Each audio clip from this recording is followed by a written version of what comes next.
I quote, "Don't you dare underestimate the power of your own instinct," as said by Barbara Corcoran.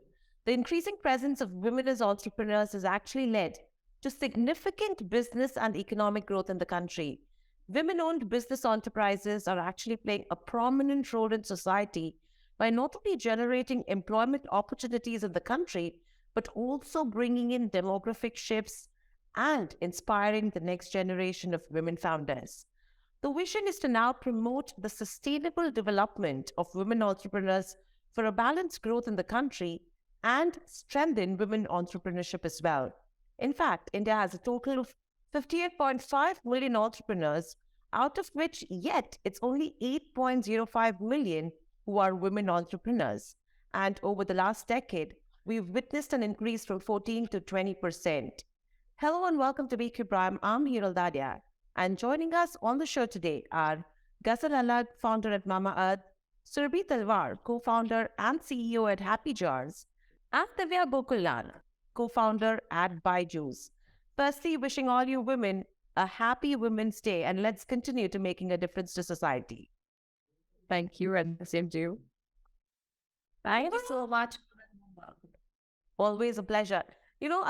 How do you handle work-life balance? How do you work? In terms of a new boardroom full of men, do you feel intimidated when when you're a strong CEO? Or how did you get enough money for doing this business? Did your husband help you? Or where is your business partner? These have been questions which keep coming to you as a woman entrepreneur. But I think we've reached a stage where it's time to get over these questions, right? So, Ghazal, let me come to you first. According to the Women's Global Entrepreneurship Study that was conducted in US, UK, and India that was commissioned by Dell, it was found that the ideal country for a woman starting a business could well be India. What's your view on that? I think it's very well put. India is a growing economy, and for that matter, women starting businesses in India, especially startups. And if you look at the SMEs that are being run by women, you will be surprised by that number. So this is definitely a country of opportunities. We are here to make a mark in the world with what we are doing, and I think Indian women are getting stronger day by day, and we are going to see them create a very positive impact in the ecosystem. Absolutely. And taking the ecosystem into consideration, so be coming to you, do you think access to resources and availability in terms of knowledge for women entrepreneurs has actually improved drastically over the years? I think so. I think when we were in school and college, perhaps we were seeing that shift happen. But as of right now, there's definitely far more access, especially with things like online courses. So many networking women's groups that have come up over the course of the last 2 to 3 years. I think the opportunity today is much bigger than it was even 5 years in the past. And I hope more and more of us take that opportunity to become entrepreneurs and female leaders in every aspect. Right. Divya, let me come to you. You've been in the business with your husband. You started your journey as a teacher at the age of 21. How has your journey been overall, as a woman entrepreneur, and how has it been different to a man? It's been 15 years. And just yesterday, somebody joked and asked me, were you a child when you started? I said, no, I was 21. But it's been so long. And wow, what a journey it's been. And today when I look back, sometimes it looks like, every step of it would have been planned, like a perfectly laid out plan, but it wasn't anything like that. We took it one step at a time. Now, probably the biggest difference between Byju and me would be that Byju started as a teacher and I started as a student, right? So I started as his student. The student became a teacher. Teacher became so many things which you would become if you're an entrepreneur. So I have 2 children, 9-year-old and 2-year-old. And those who ask me about the age gap, I say, the biggest baby was born in between, which is the learning app, which was launched in 2015. And that takes all the attention and time from us. So it's like bringing up another child.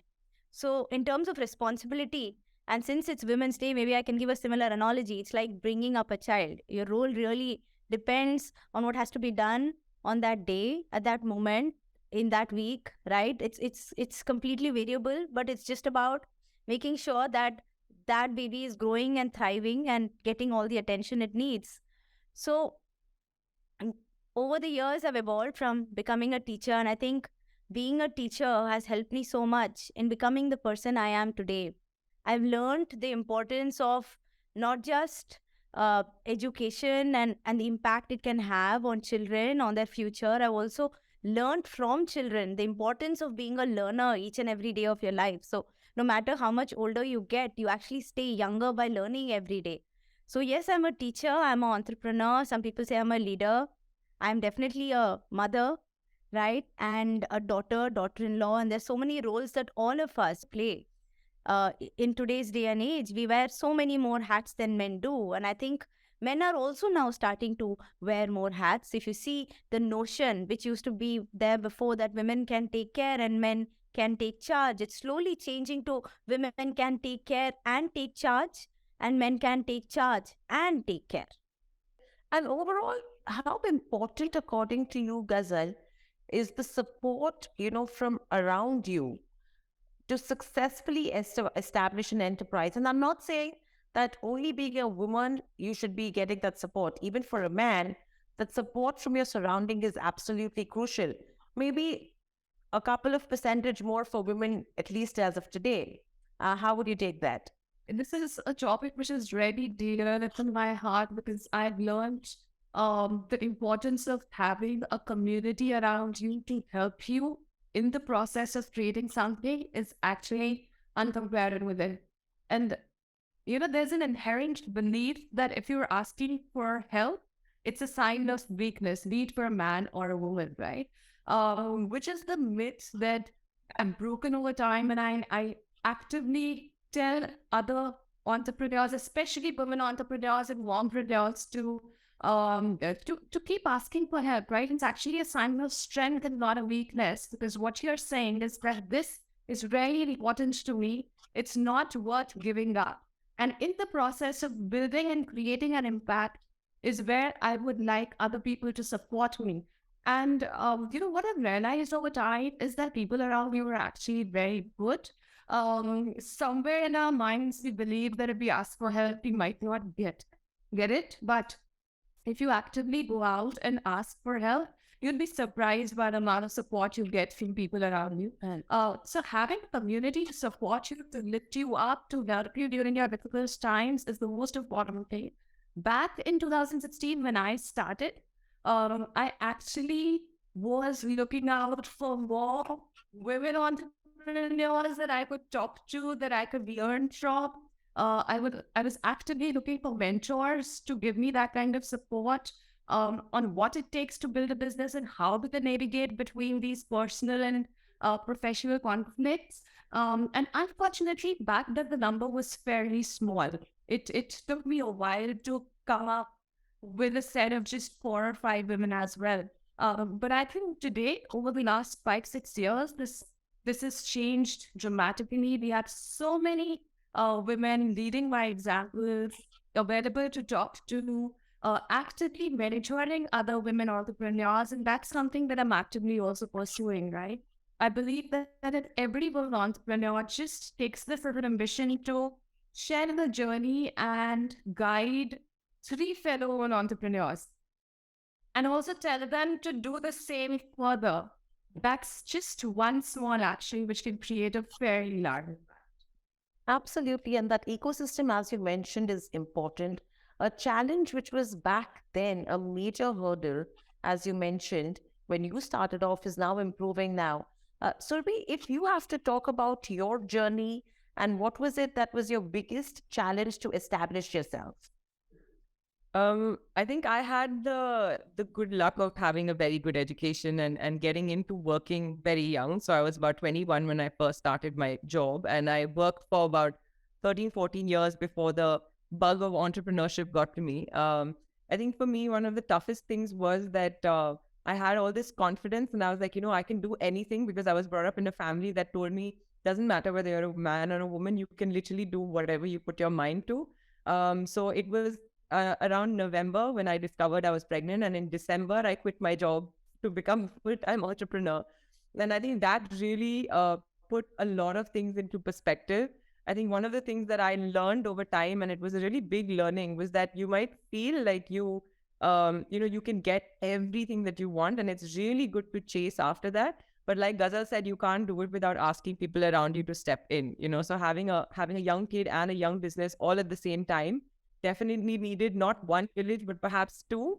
And some crazy hours, of course, on the work front. But I think all of those kind of challenges really got me to where I am today, which is to say very, very resilient, being able to take knocks, but also being able to get up and say, you know what, yesterday was a bad day, but today is going to be better. Divya, you've been into business since almost more than a decade now, right? A decade ago, the way women entrepreneurs were actually viewed is very different to how they are viewed today. So, how would you actually distinguish between these two, situations? Entrepreneurship in general, right? And I haven't really seen any difference in, see, women entrepreneurship versus men entrepreneurship. And it sounds odd when you say men entrepreneurship, right? Because men entrepreneurship, it's the norm, so we don't say it. Women entrepreneurship seems to be an exception. So we need to come up to a situation, and maybe it's not today, but maybe in at least another 10 or 15 years, where again women entrepreneurship becomes so much of a norm that it feels odd to say women entrepreneur, right? So like we feel uncomfortable saying men entrepreneur. That thing doesn't exist. So that is the future, and that's where it should lead. Things have moved a lot for the better.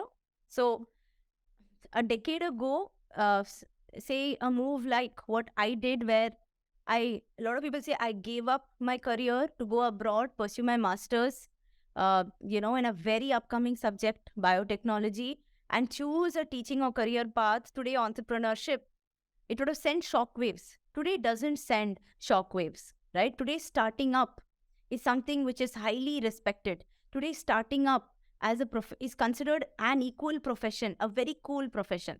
So I would say the scene for entrepreneurship, the appetite for entrepreneurship has changed. True, the macro has changed too. But then again, to start a company, it's not about having $10 million. It's about having 2 to 3 people with a strong passion, a great idea, and the will to make this happen and address a need in society and solve that at scale. So, and even for women, what really has changed, if I can look at it over the past decade, maybe a decade ago, there were fewer people. So, and maybe and I won't say even a decade ago, right? Let's talk about the scene 20 years back, when all of us were in our teenage years, growing up, aspiring, having ambitions. I didn't have that much exposure to entrepreneurship like young women have today, where they look at this as one of their career options and paths. Today, when I speak to young teenage girls, they say, I want to be an entrepreneur. I want to start up. I want to be my own boss. That we would not have heard so much, say, 20 years ago. And 10 years ago, a little lesser, but today it's getting more and more common. So that's been the change. The change has been more representation. The change has been that there are so many more women out there. The change has been that we are enabling so many more women within our teams to come up to leadership positions, so that we can show many, many more young girls out there that, you can do it too. Ghazal, coming to you, you and Varun are in the same line of business, right? Both of you are traveling the journey together. Now, in terms of the journey, do you see a difference in terms of how Varun has been viewed as an entrepreneur versus how you've been viewed as an entrepreneur? Has there been a difference, firstly? And has that difference started to minimize over time now? So there was a difference, and yes, it has started to minimize out over time. I think when we started out, Varun and I were not just founder and a co-founder, we were also husband and wife. So a lot of personal equation also came into picture on how you guys are going to manage, because we were also young parents, right?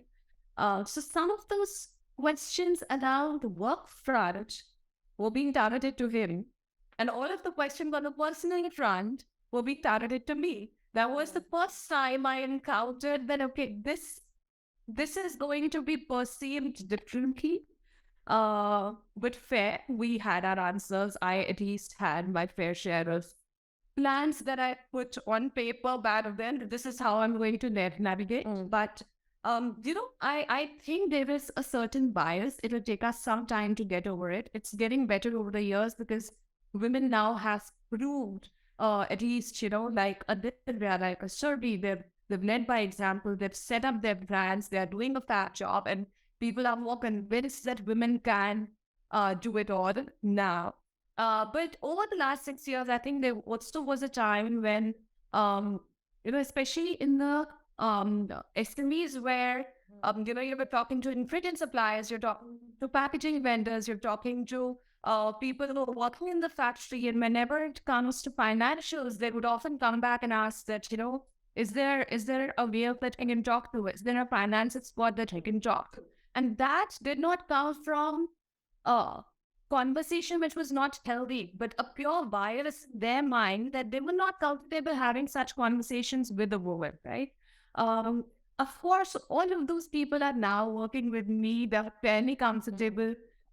We have established very strong relationships, but I did come across some of that bias in a lot of different ways.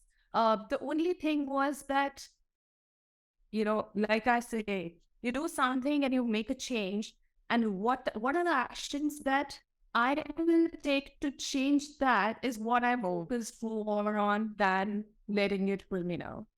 Right. So, Surabhi, for you as well, in terms of access to finance, that's always been a barrier, when it's always spoken to about with a woman or a man, right? Now, there are a lot of government schemes that have come in which target low level women entrepreneurs. Have you seen that change with VCs, banks as well, in terms of the financial barrier side of it? I think definitely. I mean, I think the fact that at the VC level, you now have people who are trying to run funds that are more women friendly, and you will see a larger and larger cohort of women that they are funding. And I think that speaks to the fact that perhaps there was a bias that existed, or, just a natural progression of money towards men because they used to have that job in the past. So I think we're definitely working at a much larger level to make sure that access to funding is there.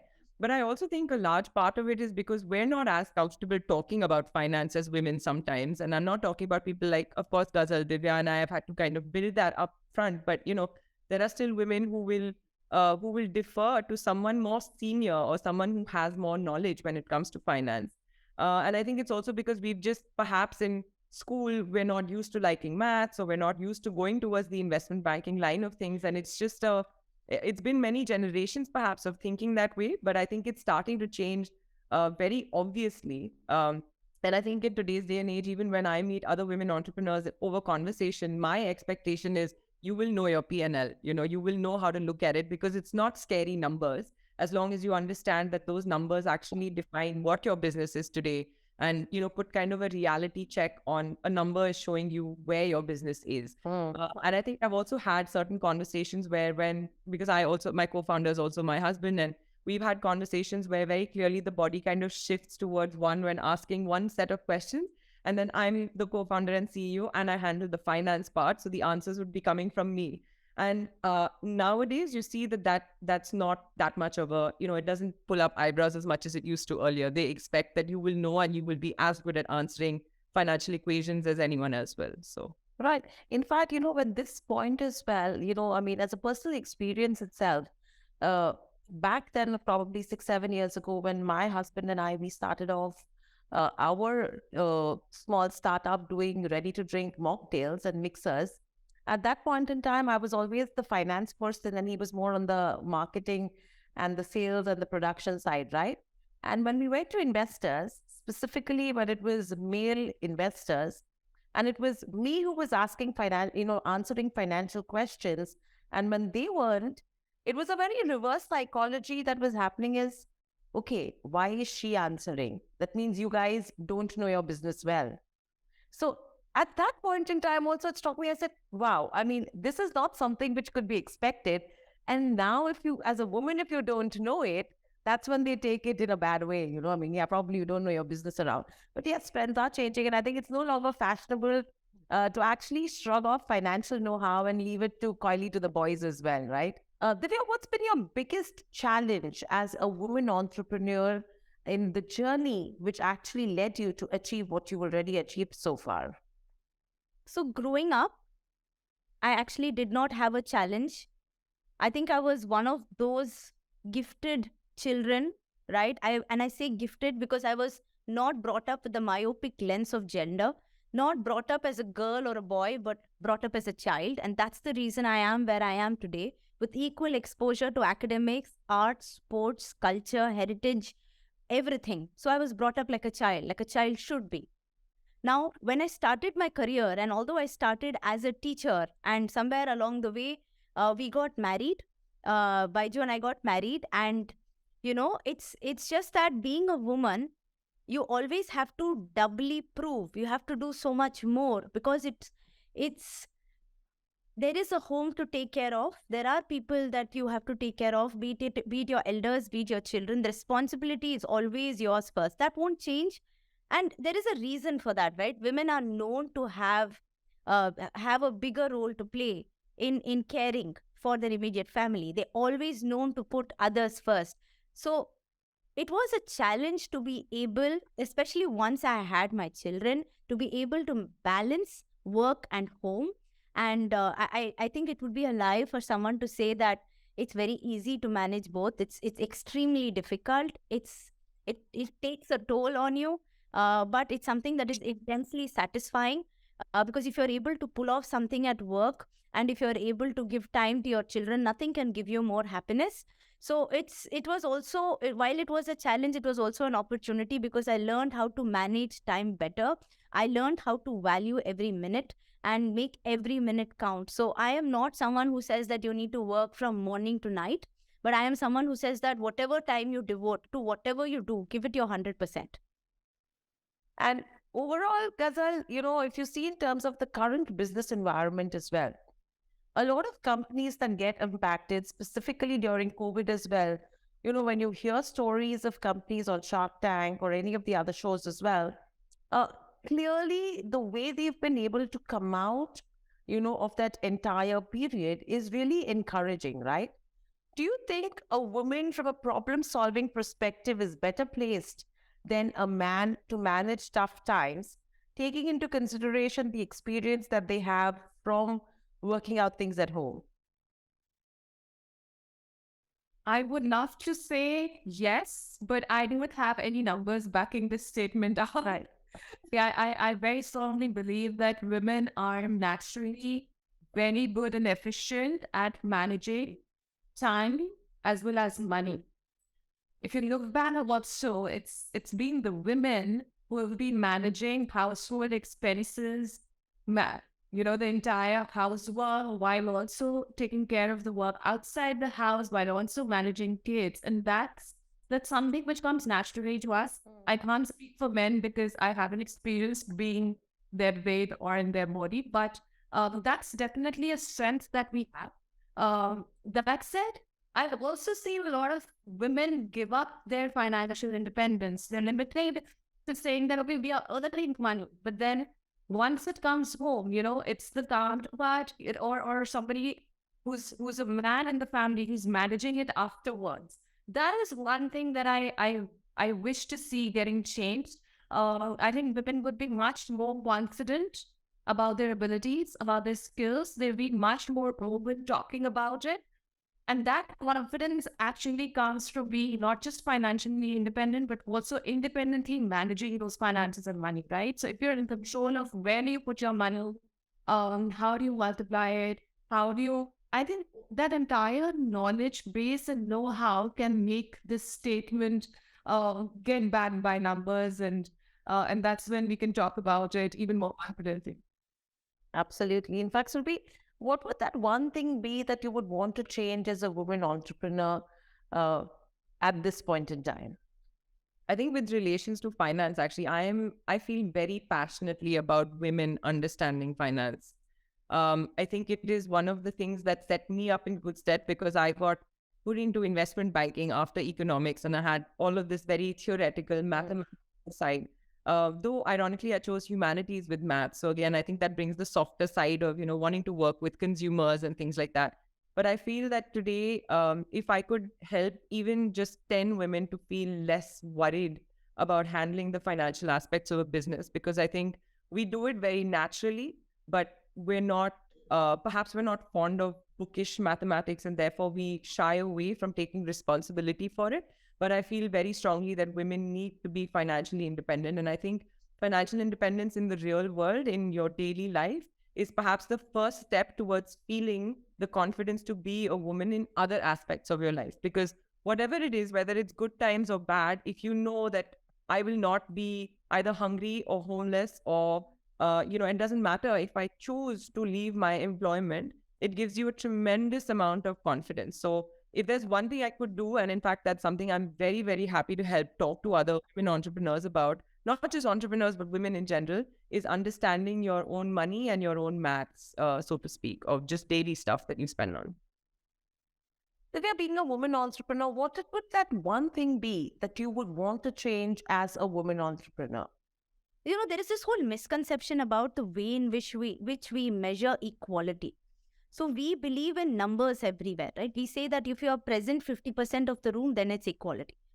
But slowly and steadily, I've come to understand, from the boardrooms that I've been in to panel discussions that I've been part of, while we may be on an average 20% of the room, we're at least 60% of the voice, right? So it isn't really just about quantity, it's about quality. So I know that we are far and few yet in leadership positions, but what I want to say is that those who are at the top are really speaking up.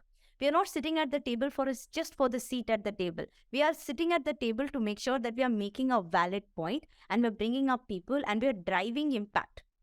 And I've seen this happen multiple times. So I want to measure outcomes and goals, not in terms of just representation numbers, but in terms of outcomes and impact which is delivered, right? In terms of if you go to a meeting, it's not about, only 20% of the women attended the meeting. But if this was your goal, this was the outcome achieved, what percentage of that outcome achieved was attributable to women's inputs and ideas? Can we move to that?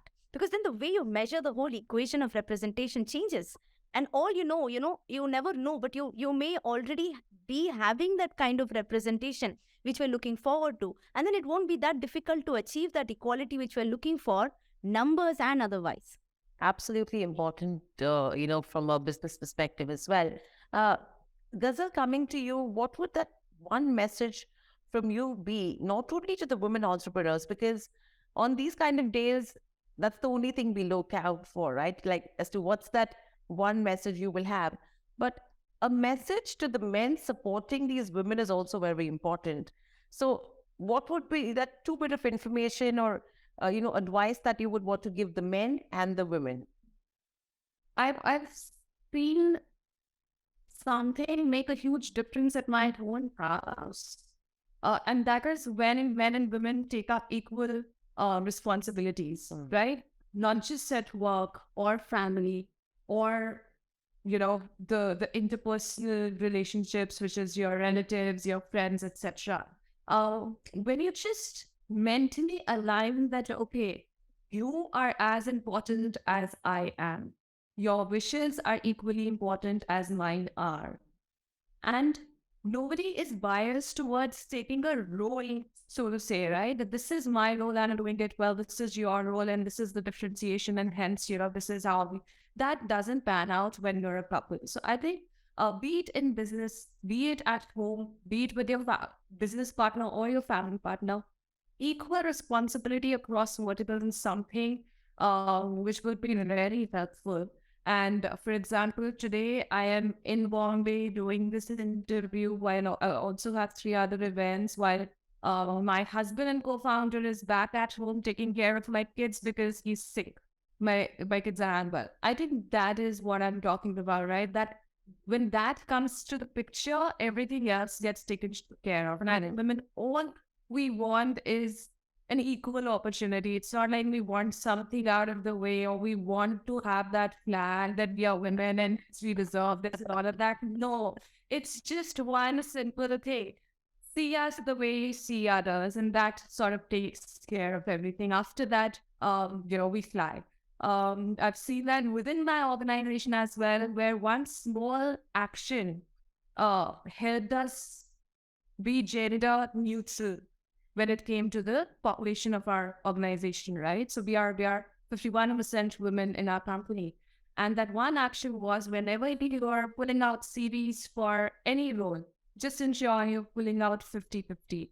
and everything else got taken care of. So I think it's these small things like these which make a lot of impact. And I very strongly believe that if you want to chase a bigger milestone, it is the smaller steps which will make you reach there. Absolutely. That support to a woman in terms of letting her believe in her dream and executing, no matter if it's a failure or a success, because that failure is going to be a stepping stone to success. That support system is absolutely important, as Ghazal is also mentioning. Surabhi, from your end, what would you want to advise a budding entrepreneur, maybe a woman or a man right now? I would say definitely give it a shot, eyes wide open. It's not all glory. It takes a lot of guts, but it's a lifetime of memories that you will build for yourself, regardless of the outcome. Divya, one advice that you would want to give women entrepreneurs as well as the men who are supporting the women in business? The messaging is so different. So I will try to do that, because even learning is personalized. So this message is going to be personalized. So for those young girls who are just starting their career and who don't have the responsibility of a family yet, all I want to say is give it your all, give it your 100%. These are the days when you can really, really have an unwavering commitment and shoot for the stars, because you have nothing else pulling you back, and you have your complete family supporting you. You're gifted with education, and I'll have to say that, because the unfortunate situation in the country is that, while we are steadily moving up and steadily moving ahead, if you're a girl, you have so many more challenges as you rise up. So remember that you're gifted with education, gifted with a career opportunity. Now give it your best.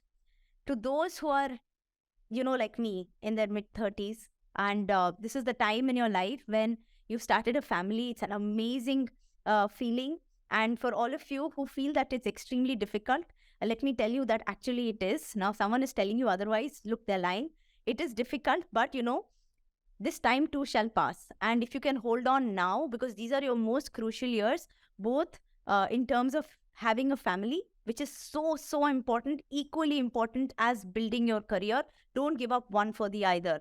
But if you can build that support system around you, because the secret of me doing whatever I'm doing today is that amazing family who's always held me up, supported me, guided me, and has already pulled me up for making mistakes. Has always done that, but has also empowered me to take the decisions and be bold and move in the right direction. So have that sort of support system around you, and you will understand that as you move ahead, that it was well worth it.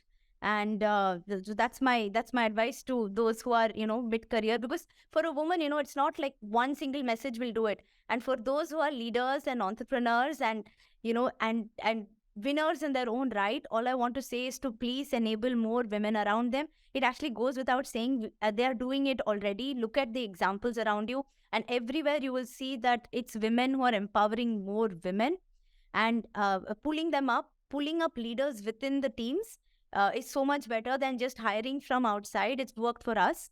And that's why even at Byju's, we have a 40% representation at the top and 40% representation throughout the company. And that's the simple reason for that is we've pulled up our leaders from within, and we found the strength in our own community. And that's given wings to so many young women to chase their dreams.